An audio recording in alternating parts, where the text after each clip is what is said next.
एक पढ़ी लिखी लड़की की शादी गांव में हो गई। गांव में पढ़ी लिखी लड़की, शहर की, उसकी शादी गांव में। अच्छा, जो उसका पति था वो पढ़ा लिखा नहीं था, सीधा साधा गांव का, पर शादी हो गई। अब वो बहुत दिनों बाद अपने मायके आई वापस, तो सहेलियों ने पूछा पति कैसे हैं, ठीक है? तो उसने झूठ मूठ का अपने पति की प्रशंसा बनाने के लिए कह दिया बहुत अच्छे हैं, बहुत समझदार हैं, बहुत समझदार हैं, बहुत पढ़े लिखे हैं, बहुत अच्छे हैं, बहुत अच्छे हैं। तो सखियां भी खुश हुई, बहुत अच्छी बात है, बहुत अच्छी बात। लेकिन पुराना जमाना, कुछ दिनों बाद पति लेने आया ससुराल, तो थका हुआ आया, पैदल चल के आया, पुराना जमाना। तो पत्नी ने सोचा इनको भोजन बना के करा दें, थक गए होंगे। तो पुराना जमाना, तो चूल्हे के पास में बैठा दिया, यहीं बैठ जाओ, यहीं भोजन पाओ। तो गांव की सखियां आ गई, तो वो पूछने लगी ये कौन है? तो वो शर्मा कर नीचे देखते हुए बोले ये हमारे वो आए हैं। पहले नाम नहीं लेते थे, अब आज का जमाना तो अलग ही हो गया, आज का जमाना तो राम जी बचाए। तो नीचे नजर करके इशारा करके बोले ये हमारे। तो सखियां भी हंसने लगी, बहुत बढ़िया, बहुत जीजा जी आए, जीजा जी आए, जीजा जी आए, जीजा जी आए। अब बढ़िया उनको बैठाया। अब इसने, अच्छा गांव में तो पूरी छोटी छोटी बनती, शहर में पूरी छोटी छोटी बनती, गांव में तो पूरी नहीं पूरा बनता है। पूरी जानते हो? पूरी इतनी। तो शहर की बच्ची, पढ़ी लिखी बच्ची, शहर का काम, उसने छोटी छोटी पूरी बनाई। पति गांव का था, उसने सोचा कौन तोड़े, एक ही बार में पूरी पूरी पे रखे सब्जी और एक ही बार में स्वाहा खा जाए। और जैसे एक पूरी एक बार में खाए तो पत्नी को बुरा लगे कि हमारी सखियां खड़ी हैं और इनकी हमने इतनी इज्जत बनाई और ये बेइज्जती करवा रहे, कम से कम तोड़ते तो जाओ, एक के दो तो कर जाओ। पर कह तो सकते नहीं, सामने सखियां खड़ी, तो कहा नहीं, इशारा किया, एक की दो दो कर जाओ। अच्छा, पति तो समझदार था ही नहीं, उसने सोचा ये कह रही है कि थके आए हो, एक क्यों खा रहा है, दो दो खाओ। आओ आओ, एक क्यों, दो दो खाओ, दो दो। तो उसने भी एक पूरी ली, नीचे रखी, फिर सब्जी रखी, फिर दूसरी ऊपर से धरी, पिज्जा बना लिया और लगा खाने। अब पत्नी का और दिमाग खराब, वो सखियां हंसे, मुंह छिपा छिपा हंसे कि ये कहती थी बड़े समझदार हैं, देखो कितने समझदार। अब पत्नी को बड़ा बुरा लगे, तो वो अपना माथा पीटे कि कहां से फंस गए, क्या कह रहे हो तुम, क्या समझ रहे। पति को लगा पत्नी कह रही है पूजा की पूरी है, प्रणाम कर कर खाओ। आओ आओ, उसके सिर पीटने को यही समझा। तो एक पूरी लेवे, सब्जी रखे, दूसरी पूरी ऊपर से लगाए, फिर माथे में लगाए जय काली माता, और फिर खाए। अब सखियां और हंसे। अब पत्नी मन ही मन सोचे इससे अच्छे तो पहले ही ठीक थे, एक खा रहे थे वही समय ठीक थे। लेकिन अब कह तो सकते नहीं कि कम से कम पहले ही जैसे चलो, नहीं सुधर रहे, तो कह तो सकते नहीं। पर इशारों इशारों में एक लकड़ी ली, चूल्हे में लगाई और चूल्हे से बोली अरे चूल्हे, जैसे पहले जल रहा था वैसे ही जल जा। कई बार हम लोगों का भी यही हाल है, हम कुछ और समझाना चाहते, आप कुछ और समझना चाहते। पर भैया सुंदर कांड यदि तुम्हें समझ में आ गया ना, हम गारंटी के साथ कह सकते कोरबा वालों तुम्हारी जिंदगी में कभी लंका कांड नहीं होगा।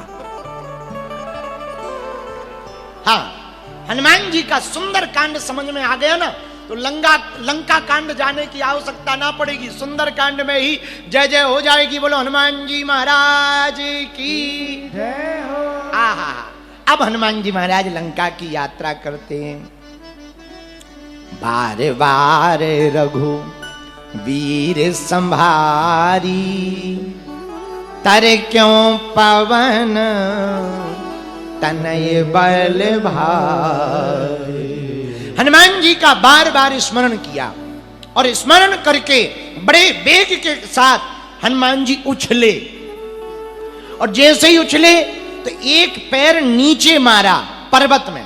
तो जिस पर्वत पे खड़े थे, जिस पे पैर मारा, वो जहिगिरी चरण देय हनुमंता, चल्यों सो गा पाताल तुरंता।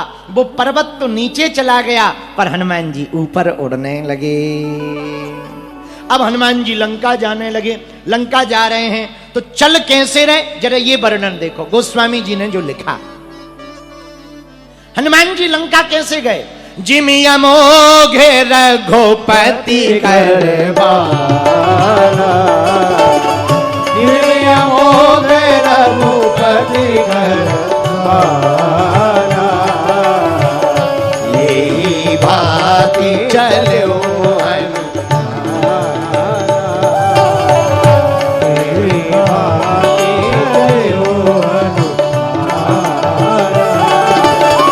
सीताराम सीताराम सीताराम सीताराम सीताराम,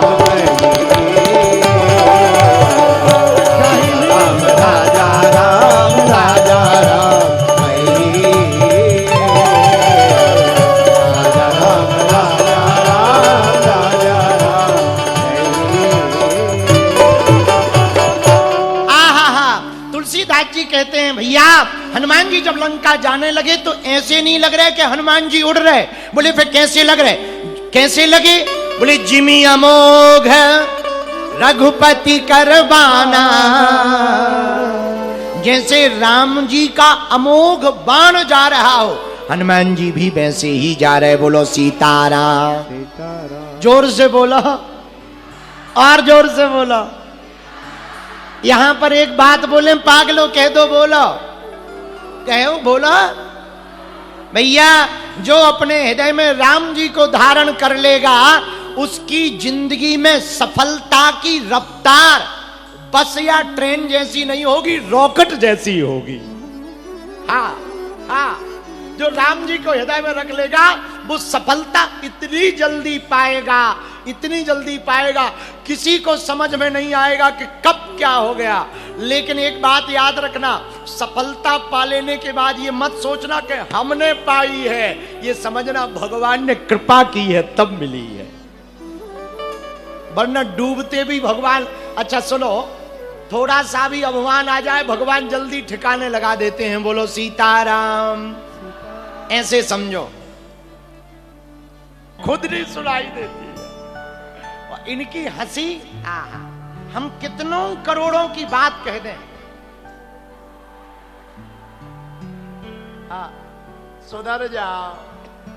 सुधर जाओ महापुरुषों।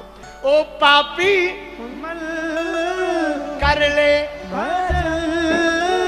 मौका मिला है, कर ले जतन, वरना बात में प्यारे पछताएगा, बाद में प्यारे पछताएगा। 5 दिन बाद हम घरे चले जाएंगे, फिर तुमको पछताना पड़ेगा। भजन नहीं किया, कथा नहीं सुनी, फिर का ठटरी बजाओ और फिर और पछताओगे। पूछो कब? पिंजरे से पंछी निकल जाएगा, जब पिंजरे से पंछी निकल जाए। हनुमान जी महाराज की जय। तो भैया हनुमान जी बड़े कहां? लंका की तरफ। और पहले मैनाक मिला, फिर एक माता जी मिल गई हनुमान जी को। देखो सुंदरकांड पढ़ा है किसी ने? चलो हम सुना रहे, पढ़ा ना भी हो सुनो। जब हनुमान जी लंका गए ना, बहुत बाधाएं आई, 4 बाधा। सुरसा मिली, लंकनी मिली और जल में रहने वाली निश्चरी मिली। भैया मैनाक पर्वत मिला, जाते समय 4 बाधाएं आई, आते समय एक भी बाधा नहीं मिली। पता है क्या है? जब भक्ति के मार्ग पर चलोगे तो रोकने वाले 4 लोग मिल जाएंगे, पर जब तुम भक्ति को पा जाओगे कोई तुम्हें रोक नहीं पाएगा। समझ गए महाराज? अब हनुमान जी आगे बढ़े। आहा, गोस्वामी जी ने लिखा, जाते पवन सुत देवन देखा, जाने कहूं बल बुद्धि विशेषा।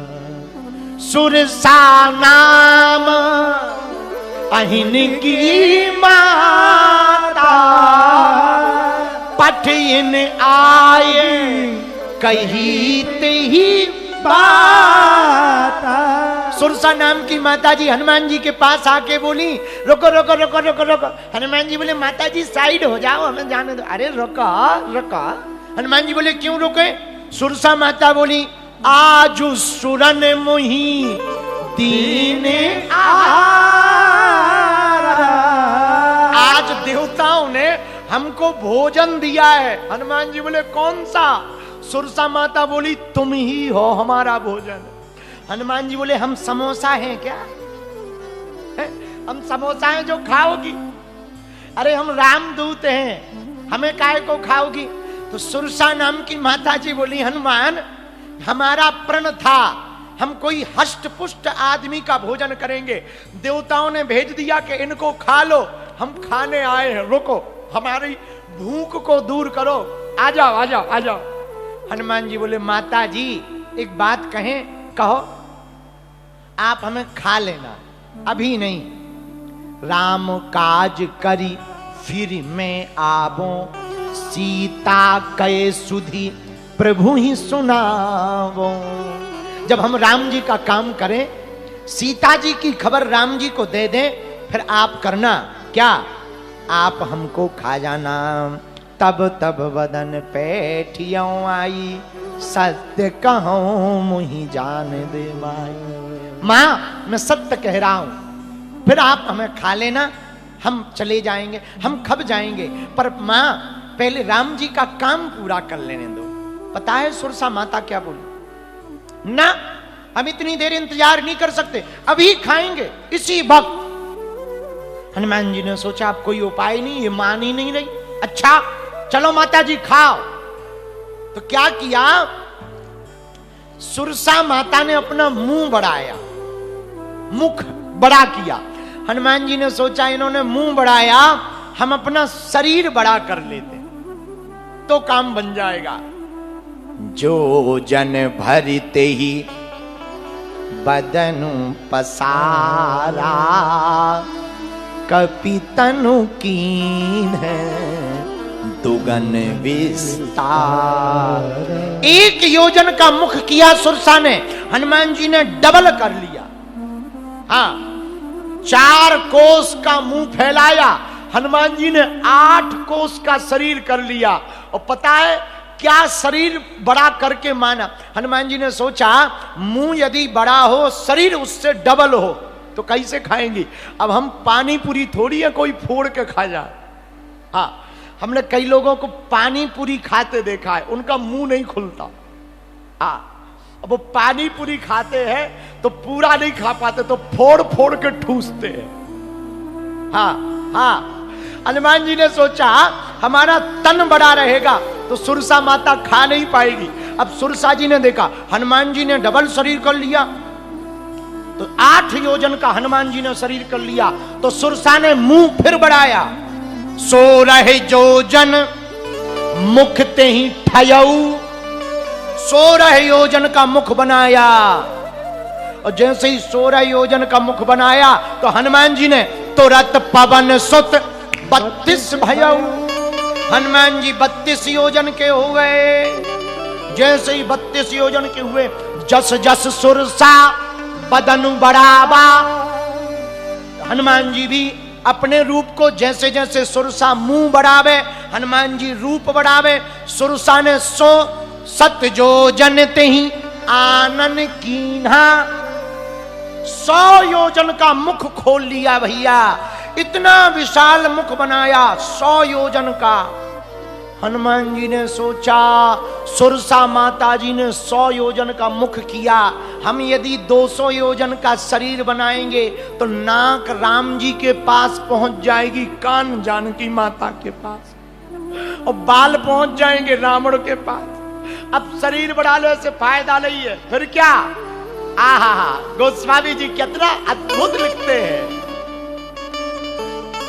सत जो जनते ही आनन कीन्हा, अति लघु रूप पवन सुत लीना, अति लघु रूप पवन सुत लीना, अति लघु रूप पवन सुत लीना। सत जो जनते ही आनन कीना, अति लघु रूप पवन सुत लीना, अति लघु रूप पवन सुत लीना। हाय हाय हाय हाय हाय। अति लघु रूप पवन योजन के मुख के सामने वीर बजरंगबली अंजनानंदन हनुमान जी महाराज छोटे से बन गए। सतजो जनते ही आनन कीन्हा, अति लघु रूप पवन सुत लीना। लीना। कितना अद्भुत सूत्र है भैया। कोरबा के पागलो, ध्यान से सुनो। जब तूफान आता है ना, तो तूफान में बड़े बड़े पेड़ गिर जाते। बोलो हाँ जी या ना जी, बोलो।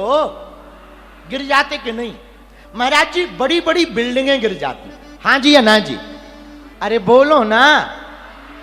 पेड़ तो गिर जाते, पर क्या घास उखड़ती है? घास उखड़ती क्या? क्यों नहीं उखड़ती? पेड़ तने हुए खड़े रहते, इसलिए उखड़ जाते। जब तूफान आता है तो घास तनी हुई नहीं खड़ी रहती, झुक जाती है। तूफान निकल जाता है और घास बच जाती है। कितना अद्भुत संकेत है। जब कोई संकट तुम्हारे सामने बड़ा बन करके आवे, बहुत बड़ा संकट हो, कोरबा के पागलो, छत्तीसगढ़ के पागलो, हमारा सूत्र नोट कर लेना। जब कोई संकट तुम्हारे सामने बड़ा आ जाए ना, तब तुम विनम्रता से झुक जाना, संकट निकल जाएगा, तुम्हारा बाल बांका नहीं होगा। यही तो हनुमान जी ने किया। सत जो जनते ही आनन, अति लघु रूप पवन सुत लीना, बदन पयठ पुनि बाहर आवा, मांगा विदा ताई सिरनावा, मांगा विदाताई। मेरे पागलो। हनुमान जी महाराज एक बात यहां बोले, आहा कितनी अच्छी बात है। जब 100 योजन का मुख बनाया, हनुमान जी ने छोटा बनाया। मेरे पागलो, झुकते वही है जिसमें जान होती है, अकड़ तो एक मुर्दे की पहचान होती है।